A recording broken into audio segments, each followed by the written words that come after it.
Me time, all time. Milk today. So, a lot of the time it seems natural to think of religion and science as these two opposing forces that have never gotten along. But when we fall into that narrative, we are forgetting, among other things, that much of modern science arose out of a society defined by its religion. The so-called Islamic Golden Age was a period ranging from around 750 to 1260 CE, and was a time that is significant as much for its advancements in the early sciences as for its importance in the development of the Islamic tradition. And of the many early scientists of the Islamic Golden Age, and there were a great many, perhaps none is more important than the man often considered to be the first scientist, Abu Ali al-Hasan ibn al-Hasan ibn al-Haytham, or as he's known in the West, Al-Hasan. For convenience purposes, I'm going to refer to him simply as Al-Haytham, which I recognize doesn't make any kind of sense grammatically in Arabic, but it's become the standard non-Latinized shortening of his name, and I'm going to stick with it. Al-Haytham was a famous Muslim scientist, polymath, astronomer, philosopher, theologian, and mathematician. Coincidentally, he had really large business cards. He was born in the city of Basra in modern-day Iraq in 965 CE. At the time, Basra was known as an important center of learning, and home to a great library of over 15,000 books,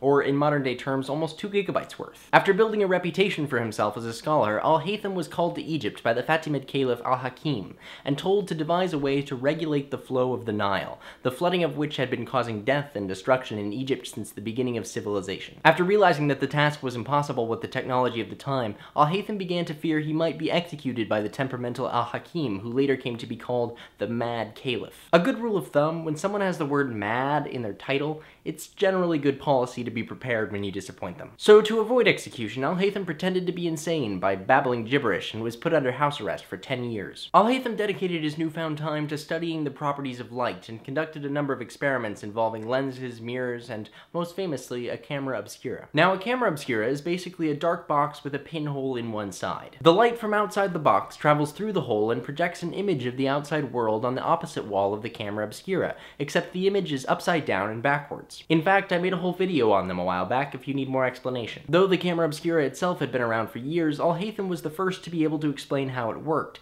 and used it to prove that light travels in straight lines, as evidenced by the fact that light from up high was projected at the bottom of the box, and light from down low was projected up top, resulting in the flip-flopped image. This, along with numerous other observations on everything from the structure of the eye to why the moon looks larger on the horizon, which by the way is purely a figment of the imagination, were published in his famous Book of Optics, which besides being hugely important to the development of our understanding of light, is especially notable in that it is the earliest example we have of experimentation involving controlled testing, along with mathematics and physics. Al-Haytham's reliance on controlled and repeatable experimentation is the basis of the scientific method. It's the process by which nearly all modern science happens. This has led to many historians dubbing him, perhaps a little hyperbolically, as the first scientist. Apparently not content to simply be the first scientist, as well as the father of optics, Al-Haytham went on to develop the link between algebra and geometry, argue that celestial objects are bound to the laws of physics, make early observations about the psychology of optical illusions, and to top it all off, invented analytical geometry. Not bad for someone living in the so-called Dark Ages. Al-Haytham and his contemporaries not only made some of the most important discoveries in history,